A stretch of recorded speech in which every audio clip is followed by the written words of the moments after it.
My phone buzzes against the coffee table, my mother's name lighting up the screen.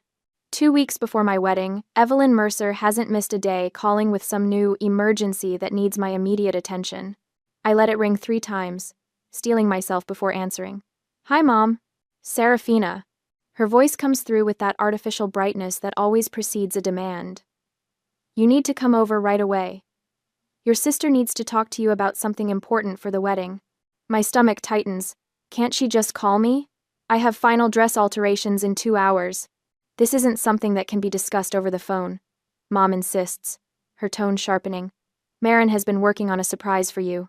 You'll want to see it in person."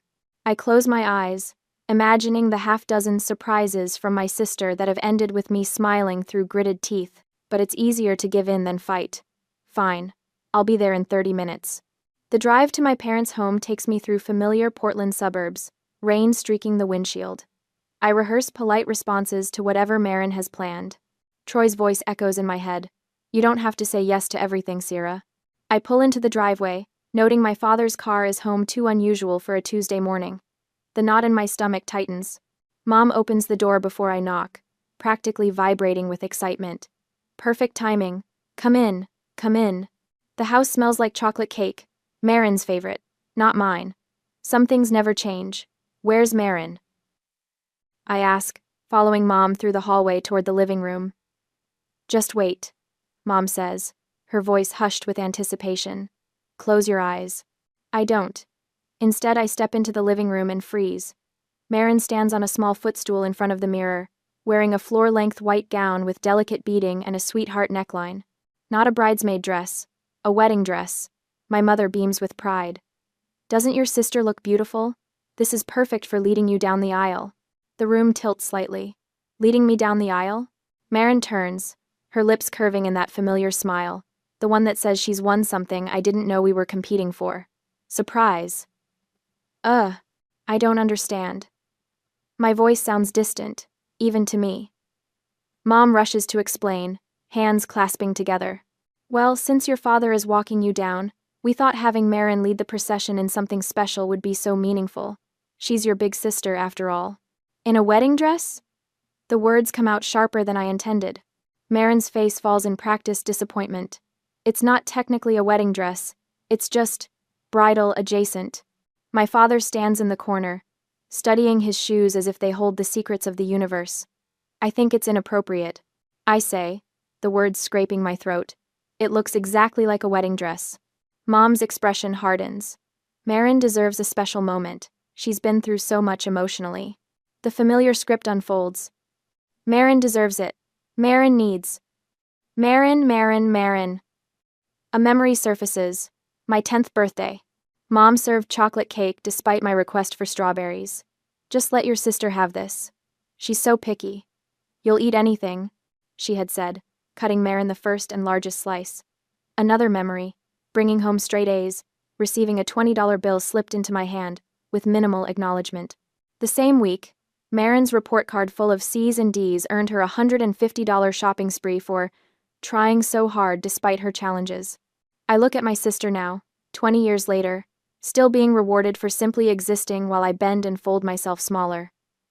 "It's not like anyone will be looking at you anyway with Troy there," Marin says, smoothing the white fabric over her hips. "He's so handsome. Everyone will be watching him." The casual cruelty lands like a slap. "I don't want you wearing white to my wedding." My voice sounds foreign, steady, clear. Mom's face flushes. "You've always been so selfish. Your sister just wants to share your special day." I look at my father, silently pleading for intervention. After a moment, he clears his throat. "Sarah, it's not worth fighting about," he says wearily. "Just let it go." The familiar sensation washes over me, the feeling of being erased, of making myself smaller to accommodate everyone else's needs. I've spent 28 years perfecting the art of disappearing. My phone rings in my pocket. "Troy. I need to take this," I say, walking outside onto the porch, hands trembling as I answer. Behind me, I hear Marin and my mother laughing. "Hey, how's it going with the alterations?" Troy asks. Something in my breathing must give me away. "What's wrong?" His voice sharpens with concern. "The dam breaks." They want Marin to basically wear a wedding dress and lead me down the aisle. Silence for 2 heartbeats, then, "I'm coming to get you. This ends now." No questions. No suggestions to compromise. No reminder that family is complicated. Just immediate, unwavering support. I realize this is the first time someone has stood up for me without hesitation. "I'll be fine," I say, my voice steadier. "I'll meet you at home." I hang up and return inside, a strange calm settling over me. 3 faces turn toward me, expressions ranging from triumph to wariness. "I need to think about this," I say quietly. My mother blinks, surprised by my lack of immediate surrender. "Well, we need to decide soon. The dress needs alterations." I nod, picking up my purse. "I'll call you tomorrow." As I leave, I hear my mother's voice. "Don't worry, she'll give in. She always does." I slide into my car, tears streaming down my face as I pull away from the house. But beneath the pain, something new takes root. This time, I won't give in. This time, everything changes. I push open the door to my apartment, half expecting to find it empty. Instead, Troy stands in the middle of the living room, pacing like a caged animal. The sight of him solid, present, already here for me breaks something loose inside my chest. "Tell me everything, everything," he says, crossing the room and taking my hands in his. "From the beginning." His touch anchors me as words tumble out not just today's betrayal, but older wounds long buried. "When I was 12, my grandmother gave me her sapphire necklace. It disappeared from my jewelry box a week later." Troy's fingers tighten around mine as I continue. "Mom accused me of being careless, and said I probably lost it at school. The memory still stings. 2 months later, I found it in Marin's pocket when I was doing laundry. When I told Mom, she said I was just trying to get Marin in trouble." Troy guides me to the couch, his expression darkening. "Then there was Mark, my first boyfriend when I was 16. I haven't thought about this in years. Marin told my parents she saw him with his arm around another girl at the mall. They grounded me for a month, and wouldn't let me see him. By the time I could, he'd moved on." "And the other girl?" Troy asks softly. "His cousin, visiting from Seattle." I laugh without humor. "I found out later from his friend. No one believed me when I tried to explain." Troy listens, really listens, in a way no one in my family ever has. His face grows more serious with each story, until he leans forward, his eyes locking with mine. "Serafina, what they've been doing to you is psychological abuse." The words hang between us like a physical presence. I pull my hands away, shaking my head. "They're just a normal family with favorites." The defense sounds hollow even to my ears. Normal families don't systematically sacrifice one child for another. Troy's voice remains gentle, but his words cut through decades of carefully constructed excuses.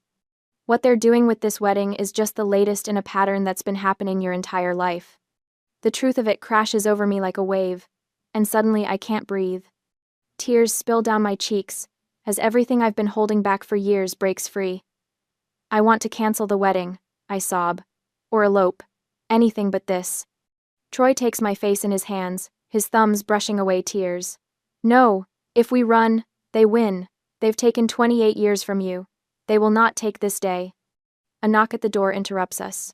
June stands in the hallway, holding bags of takeout and a bottle of wine. "I come bearing reinforcements," she announces, her smile fading when she sees my tear-stained face. "Oh, honey, what happened?" Over pad thai and red wine, I tell June everything. About the white dress. About Troy's declaration that what my family does is abuse. About the lifetime of moments where I've been taught that my needs come last, if they matter at all. "We need a strategy," Troy says, reaching for his phone. "Not revenge, but boundaries and consequences." He calls his brother Caleb, putting him on speaker. "We need your professional assessment of a situation." Caleb's security expertise brings clarity to the chaos in my head. After hearing the details, his voice comes through serious and certain. "This is manipulative but predictable behavior. People who've gotten away with this kind of thing for decades don't stop just because you ask nicely." June scrolls through her phone, brow furrowed. "I'm looking at texts from Marin over the years. There's a pattern here." She reads aloud. "I don't know why you'd want that haircut with your face shape. Don't worry about looking cheap at the rehearsal dinner. No one will notice you anyway. Each example lands like a stone in my stomach. How had I normalized this for so long? I open my laptop, checking email. I should look at the wedding correspondence. What I find feels like a punch to the gut. My mother emailed the wedding planner last week requesting special seating for Marin at the front with the bride. I keep scrolling, the betrayal deepening. She also contacted the photographer about special sister photos during the ceremony. Troy's brother arrives with security contracts while we're still processing these discoveries. He lays them on the coffee table with a grim expression. What if no one believes me? The fear rises, thick in my throat. What if everyone takes their side? June reaches for my hand. I've watched them do this to you for years, Sarah. Remember your 25th birthday? Your mom spent the whole dinner talking about Marin's promotion, then criticized your outfit when you finally spoke up. Troy remains steady beside me. People will see the truth when it happens. I reach for my phone, hesitating before dialing. Uncle Mateo answers on the third ring. Serafina? Everything okay, sweetheart? I tell him everything, my voice growing stronger with each word. His response brings the first real comfort I've felt all day. I've watched this happen your whole life, Sarah. It's time it stopped. His voice grows fierce with protection. And if Jacob won't walk you down the aisle, I will. It would be my honor.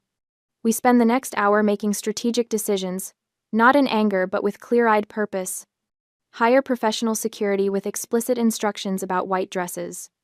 Communicate with the venue about potential disruptions. Create and enforce a strict guest list and dress code. Assign June and Caleb to run interference with guests. We're not getting revenge, Troy emphasizes, his hand warm on my back. We are setting a boundary and enforcing it. Later, when everyone has gone, I make my first quiet stand, changing my phone settings to send family calls directly to voicemail. The small act feels monumental, like stepping onto foreign soil. Troy watches me from the doorway of our bedroom. You okay? I think I will be, I say, surprised to find I mean it. That night, I slept peacefully for the first time since our engagement, Troy's protective presence beside me, dreaming not of white dresses or family betrayal, but of a future where I finally, fully belong. 2 days pass in a strange fog of notifications. My phone won't stop vibrating, each alert sending a small earthquake through my nightstand. I scroll through the notifications without opening them. 14 missed calls from Mom, 8 from Marin, and a single text from my father. Your mother is very upset. Call her. I set the phone down and stare at the ceiling. Troy's arm rests protectively across my waist, his breathing still steady with sleep. The digital clock reads 6:24 a.m. My phone buzzes again. A voicemail notification. I slip out of bed, careful not to wake Troy, and take the phone to the bathroom. Mom's voice fills the small space, syrupy sweet at first. Serafina, honey, I know you're upset, but you're overreacting. It's just a dress. Call me back. I played the next one, recorded 3 hours later. This silent treatment is childish. We're trying to make your wedding special. And the next, from yesterday evening, the sweetness evaporated completely. You're ruining your relationship with your sister over nothing. After everything we've done for you. I delete the rest without listening and open Marin's latest text. I just wanted to be part of your special day. Why are you being so cruel? The familiar guilt rises like bile, but something else rises with it now, anger, sharp and clarifying. A knock at the bathroom door makes me jump. Are you okay in there? Troy asks. I open the door. My family's been busy. He takes the phone from my hand, scans the messages, his jaw tightening. Your cousin Diane called last night while you were in the shower. I forgot to tell you. What did she want? To warn you. Apparently your mother is telling everyone you're having some kind of nervous breakdown. The room seems to tilt slightly. I grip the edge of the sink. Of course she is. Troy sets the phone down. We're meeting the venue coordinator at 10. Want breakfast first? I nod, grateful for his calm practicality, for how he doesn't ask if I want to call them back or suggest I'm overreacting. For the first time in my life, someone believes my experience without question. Later that day, the venue is even more beautiful in daylight. A converted garden estate with climbing roses and a view of Mount Hood in the distance. The coordinator, a woman in her 50s named Brenda, greets us with a firm handshake. So tell me what I can help with today. she says, leading us to her office. Troy takes my hand. We anticipate some uninvited individuals may try to cause a disruption at our wedding.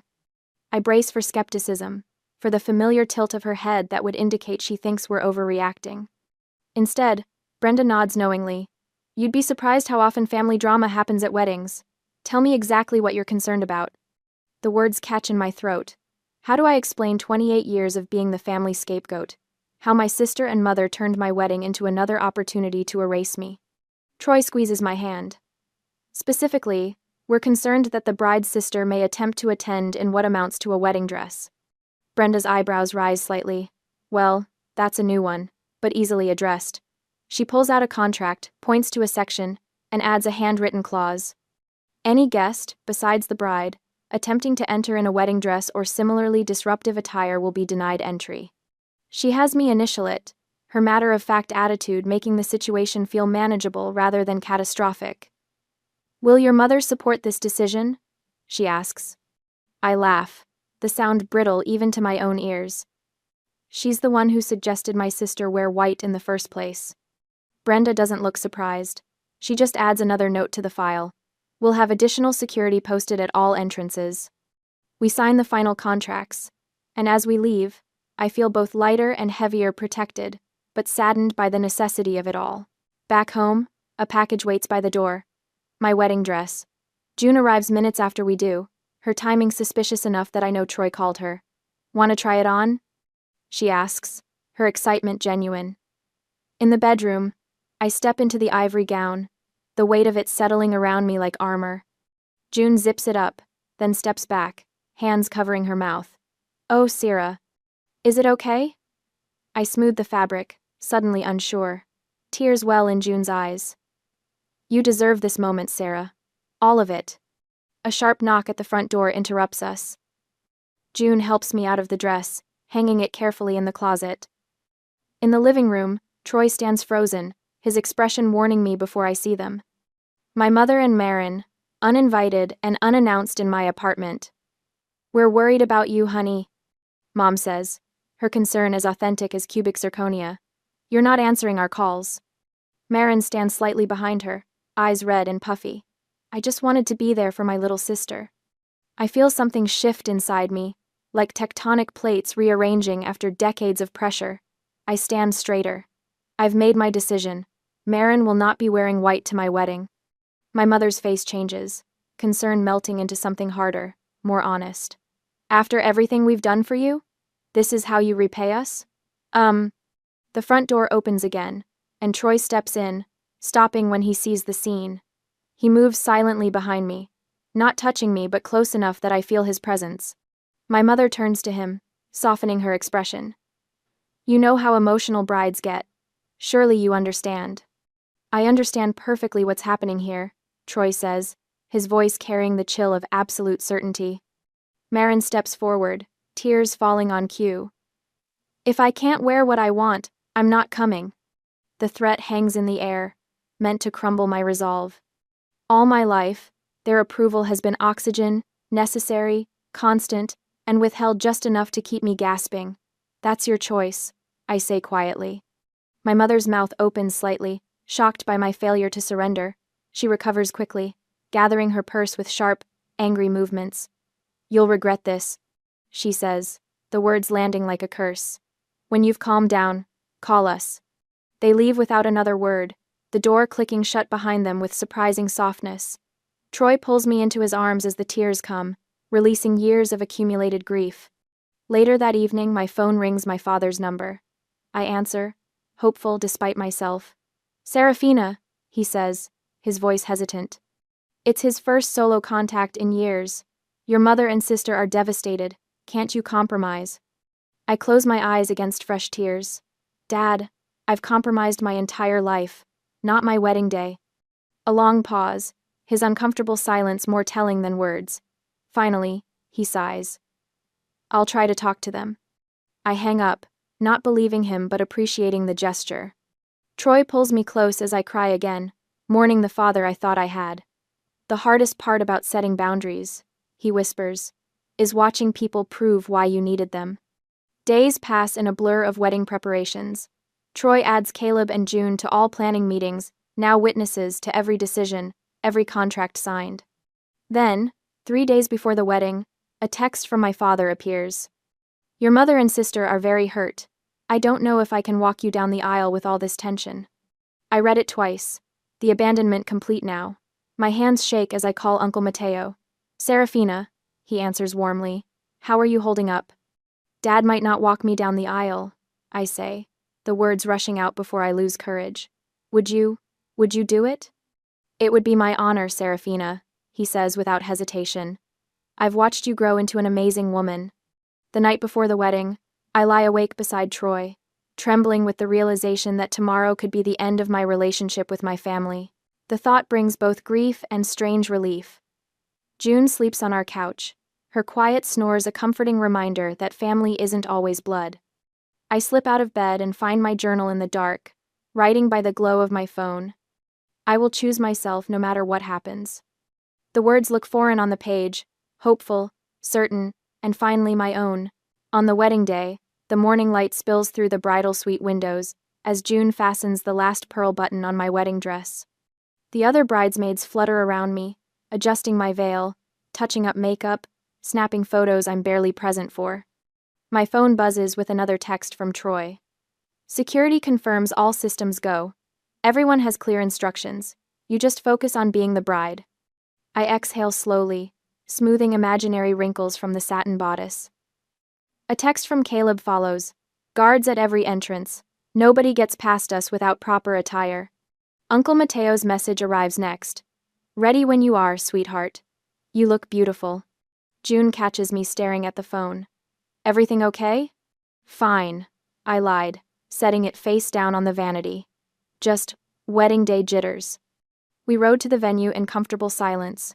June holds my hand, giving it occasional squeezes when my breathing catches. The garden comes into view, lush greenery surrounding 120 white chairs, arranged in neat rows, an arch of blush roses marking the spot where Troy and I will become husband and wife. My chest tightens at the beauty of it all. As we slip in through the back entrance, I spot Uncle Mateo waiting in the hallway. His charcoal suit perfectly pressed, a white rose pinned to his lapel. When he sees me, his eyes fill with tears. You are a vision, he whispers, keeping a respectful distance to avoid disturbing my dress. I scan the area behind him. Any sign of my parents? Or Marin? Mateo's expression softens. Not yet, sweetheart. A security guard approaches, clipboard in hand. Miss Mercer, all guests are being checked at the entrance. Everything's proceeding normally. I nod my thanks as June ushers me into the small anteroom, where I'll wait until the ceremony begins. She fusses with my veil one last time, adjusting the delicate lace around my shoulders. Perfect, she declares, stepping back to admire her work. The bridesmaids file out to take their positions, leaving me alone with my thoughts. I stand before the full-length mirror, barely recognizing the woman staring back. Calm exterior, inner turmoil. 28 years of making myself small, of second-guessing my worth, culminating in this moment. The irony doesn't escape me. I'm not nervous about marrying Troy. I'm grieving the family that should be supporting me but chose to weaponize what should be my happiest day. My phone rings, shattering the silence. Dad. My hand trembles as I answer. Dad? Serafina. His voice was tight with urgency. You need to come to the main entrance right now and handle this. My stomach drops. Handle what? Marin is wearing a white dress, and these men won't let her in. The accusation in his tone makes my knees weak. You're making the family look bad in front of everyone. Hot tears well up, blurring my reflection in the mirror. Dad, did you know she was planning this? His silence stretches between us, damning in its length. Then, defensive. It's just a dress, Serafina. Something breaks inside me, the final thread of hope that my father might, just once, choose me. Goodbye, Dad. I end the call, my hands shaking so violently I almost drop the phone. June rushes in. Everything okay? You're as pale as your dress. I look at her, this friend who has witnessed years of my family's manipulation, who stood by me when Troy helped me see the truth. I'm ready to walk in. Alone. Her eyes widened. Are you sure? Completely. I turn toward the closed doors. Signal the musicians to start. The The first notes of Canon in D filter through as June slips out. I stand tall, shoulders back, chin lifted. For the first time in my life, I feel the rightness of choosing myself. The doors swing open. 120 faces turn toward me. I take my first step into the aisle, eyes fixed on Troy waiting at the altar, his smile radiating such love it nearly buckles my knees. Suddenly, a scream cuts through the music. Marin's voice, unmistakable in its fury. The music falters. Every head swivels toward the commotion at the main entrance, visible through the open doorway behind me. I freeze mid-step, bringing one hand to my mouth in what appears to be shock. Through the doorway, guests have a perfect view of Marin, in a pristine white wedding gown that rivals my own, flanked by 2 suited security guards physically blocking her entrance. My mother stands beside her, face contorted in rage, while my father hovers helplessly behind them. Whispers ripple through the crowd. Is that her sister? In a wedding dress? One of the security guards speaks with practiced calm. This person is violating the dress code and is not permitted entry. My mother's voice carries through the garden. We already told the bride. The words hang in the air, an inadvertent confession. Troy and Caleb stride past me toward the commotion. June rushes to my side, slipping an arm around my waist. Those people are trespassers, Troy confirms to security. Please escort them out. Uncle Mateo steps into the aisle then, walking slowly toward me. Without a word, he offers his arm, his eyes kind but determined. Let me walk you to your future, he says softly, like the daughter I always wanted. Around us, guests' expressions transform from confusion to understanding to disgust as the scene's implications become clear. Real tears stream down my face now, not from grief but from the relief of truth finally exposed. I take Mateo's arm, continuing my journey to the altar with my head high. Troy returns to his place, reaching for my hands and squeezing them reassuringly. He leans toward the microphone. We apologize for the disruption. The ceremony will continue as planned. The officiant clears his throat in the heavy silence. As we exchange vows, my voice grows stronger with each promise. When Troy kisses me, the room erupts in thunderous applause not just for our union, but in solidarity against what they've witnessed. Hand in hand, we walk back down the aisle as husband and wife. I notice the conspicuous emptiness where my family should be standing. Troy leans close, his lips brushing my ear. It's our day now, just like we planned. And for the first time since this ordeal began, I smile without reservation, stepping into the sunlight of my new life. The reception hall glowed with amber light, strings of delicate bulbs crisscrossing overhead like stars brought down to earth. Serafina's hand trembled slightly in Troy's as they entered to applause. The moment should have been pure celebration, but the weight of what had transpired hung in the air, an unspoken conversation rippling through the room. A woman Serafina recognized as Troy's mother's friend approached first, squeezing her hand. I had no idea what your family was like, she whispered, her eyes soft with concern. You handled that with such grace. Others followed, offering similar sentiments as they moved through the reception line. Each comment lodged in Serafina's chest validation after years of silence. From across the room, Caleb intercepted an elderly couple clearly burning with curiosity. His voice carried just enough for Serafina to catch. Just a family disagreement about appropriate wedding attire, nothing that should overshadow the celebration.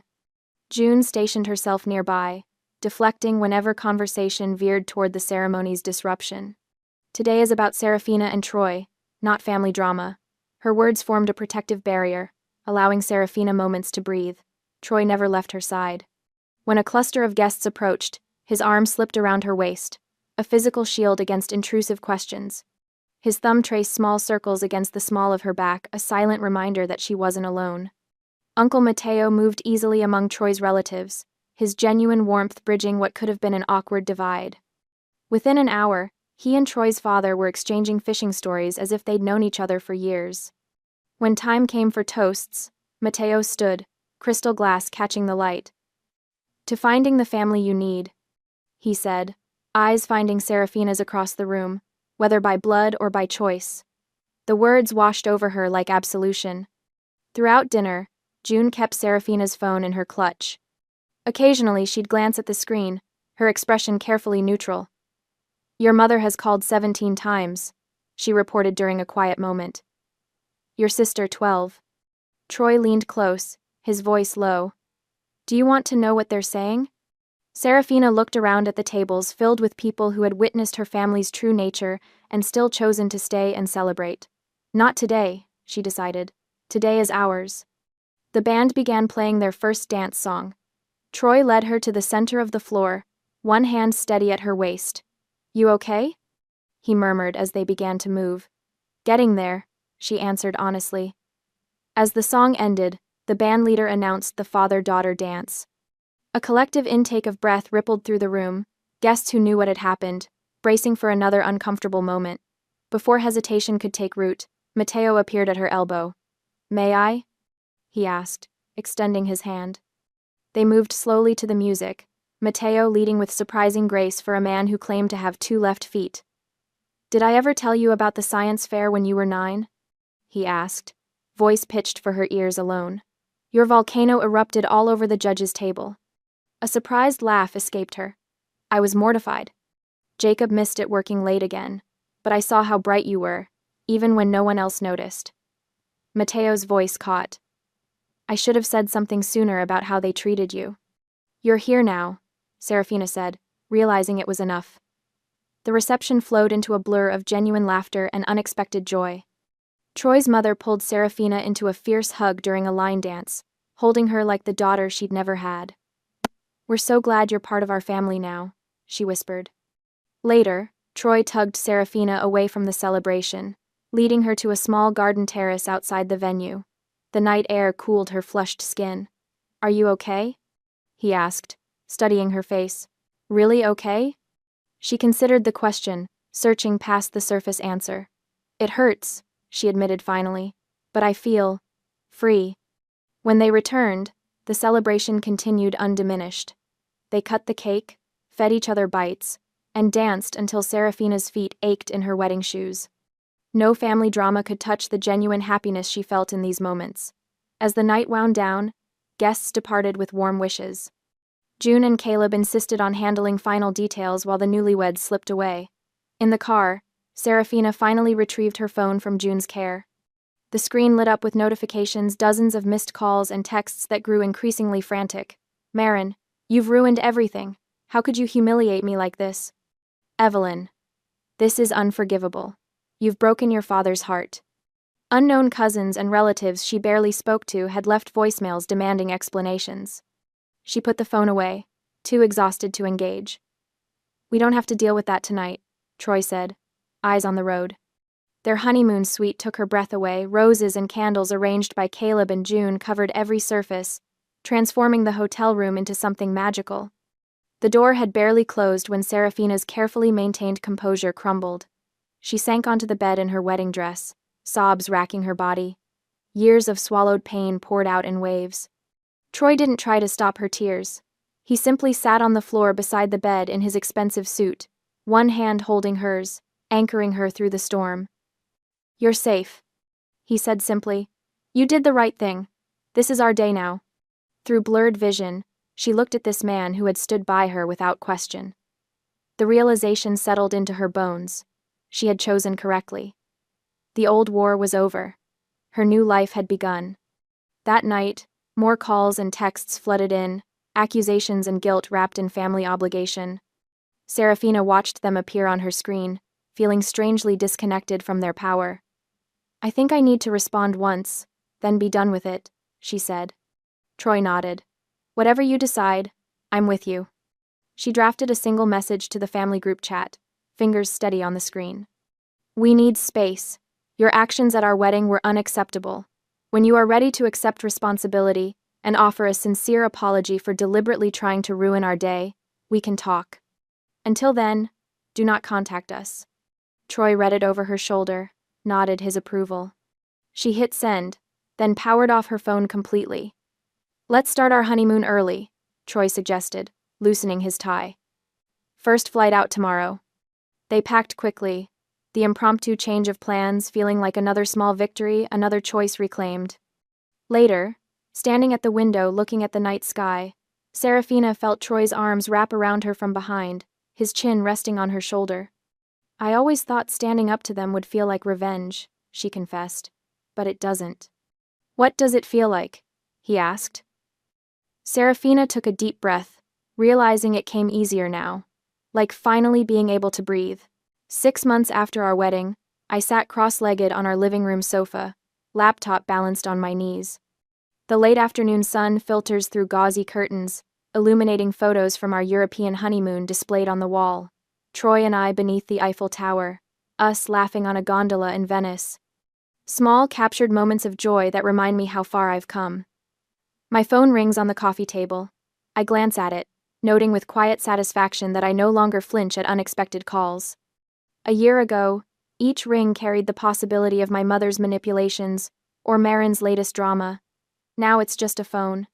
Troy enters from the kitchen with 2 steaming mugs of coffee, setting mine within reach. He kisses my forehead, our comfortable routine, before settling beside me. Working on the Henderson project? He asks, glancing at my screen. I nod, saving my document before closing the laptop. Just finished. The wedding wasn't the problem. It was merely the symptom of 28 years of carefully orchestrated abuse. My weekly therapy sessions have given me language for what happened. Scapegoating, triangulation, emotional neglect. Words that explain why I spent decades making myself smaller to accommodate Marin's expansiveness. No contact with my parents or sister has been maintained, though their attempts continued for months. Voice messages slowly evolved from Mom's tearful guilt trips to terse demands that I stop being ridiculous. Marin sent texts, laced with accusations. Dad's silence spoke volumes. The extended family divided predictably. Aunt Caroline called to express her disappointment in my cruelty toward family. Uncle Mateo and a handful of cousins understood my position. Most simply faded away, uncomfortable with taking sides. My laptop chimes with an incoming email notification. I flipped it open, surprised to see my father's name in my inbox, his first solo communication since the wedding. The message is brief, awkward. I hope you're doing well. Your mother still won't discuss what happened. I turn the screen toward Troy. From my dad. He reads it quickly. Do you want to respond? I consider this, testing my emotional reaction. Not yet. He's still not acknowledging anything. The doorbell rings. June arrives for dinner, her arms laden with a bottle of wine and a cloth-covered dish. After hugs and kitchen puttering, we settle at the dining table. So, June says, refilling her wine glass. Marin's engaged. The words land between us. 6 months ago, they would have triggered panic, wondering if history would repeat itself with another family member's attempt to overshadow me. Now I feel a surprising calm. That's her journey now, I say simply. Troy watches me carefully. Does it bother you? I consider this honestly.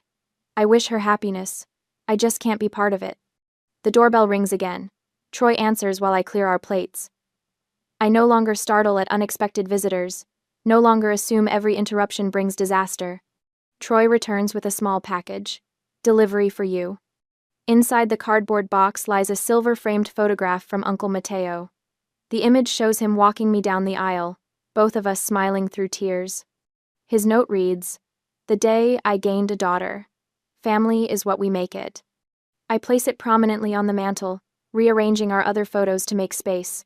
My phone rings, Dad's name on the screen. This time, I answer. Hello. Jacob's voice comes through hesitantly. Marin's planning her wedding. Your mother wants to know if you'll attend. I settle into my resolve, nothing wavering. Has anything changed, Dad? Has anyone acknowledged what happened at my wedding? His uncomfortable silence stretches, then, it was just a misunderstanding, Serafina. Then my answer is no. I wish them well. I end the call without anger, just certainty. Troy takes my hand across the kitchen counter. I squeeze his fingers, processing the conversation. I don't feel guilty anymore, I realized aloud. That's new. Later that evening, our home fills with laughter and genuine warmth as we host June, Caleb, and Mateo for dinner, passing dishes around the table, telling stories, pouring wine. It feels like family. Catching my reflection in the window, I see a woman standing tall, no longer making herself small. Mateo raises his glass. To chosen family and hard-won peace. I lift mine in response. And to learning that true revenge isn't a single moment. It's building a happy, healthy, respected life whether your family is part of it or not. After everyone leaves, Troy and I slow dance in our living room. No music plays, just the rhythm of our shared journey. Sometimes I still miss the family I thought I had. I admit against his shoulder. That's because you have a good heart, Troy says, his arms steady around me. I look up at him, at this life we've built. But I wouldn't trade this life, this real life, for anything.